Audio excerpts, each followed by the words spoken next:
What's up and welcome back everybody, it's your boy Blue Inferno. Today I'm going to be going over an idea for Prestige class in Dark and Darker. But you may all be wondering what I mean by Prestige class. Well, a Prestige class is a more powerful version of one of the classes that you're used to playing. It has to have unique gameplay characteristics given to it because of its design elements. A situation where the whole is greater than the sum of its parts.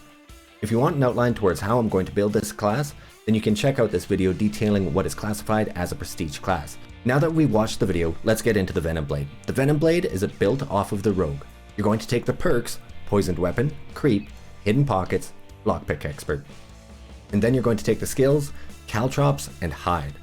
As you probably guessed, this build is based around the Poisoned Weapon perk of the Rogue. What makes this build special, and not just a standard Rogue, is that when you're attacking opponents, you don't need to worry about hitting them in the back or the head. As a matter of fact, you can hit them anywhere for your Venom to take hold. This class can use a rapier to outrange opponents, you can swing it to hands and legs, as well as throwing knives to deliver the toxic concoction. Hell, you can even throw torches for its effect. So let's get this build started. There are going to be 4 potential tiers of the Venom Blade. As you're not even considered an elite class until tier 5, you'll start to prestige after tier 4. And for any build with the Rogue, if you can't get your will above 10, then your poison will actually do less damage than it says on the card. That's right, with will below 10, you'll suffer significantly reduced damage from your poison. So that means you can start fighting like a Venom Blade at tier 5, but it will not give you a greater advantage to play like this versus playing how you usually would, although it'll actually be possible to do at that point. But at tier 4 is when you feel the shift. We want our first specific synergy to be in true magic damage. This means that each attack with a poison weapon will do a base 5 magic damage plus 20 true magic over 4 seconds. This poison can stack up to 5 times. So if you landed 5 attacks on an enemy, you'd be doing 25 normal magic damage plus 100 true magic damage. Right now, we're not even including the base damage that the weapon would be doing, and it doesn't really matter because you can hit them anywhere. Now this is the starting health of your opponents.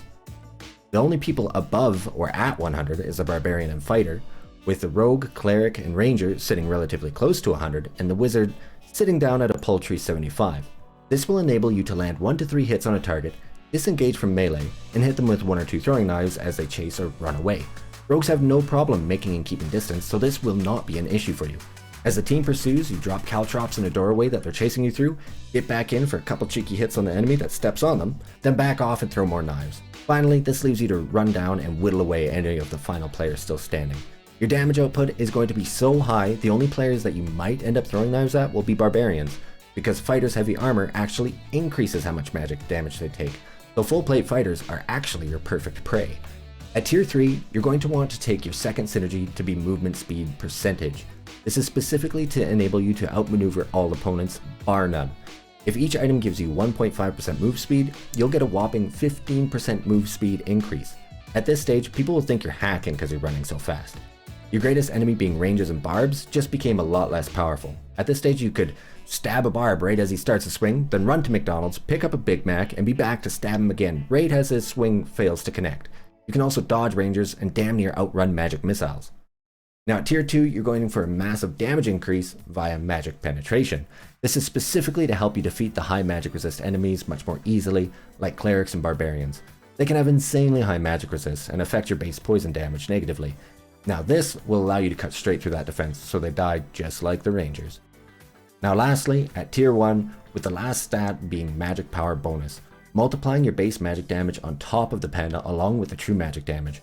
I would not be surprised to see each stack of poison dealing 20 true plus 10 normal magic damage. And with extremely high magic pen, it would be possible to inverse the resistance to give you a bonus modifier. You'll 2-tap Rangers, Rogues, and Wizards, and 3-tap all Barbarians, Clerics, and Fighters.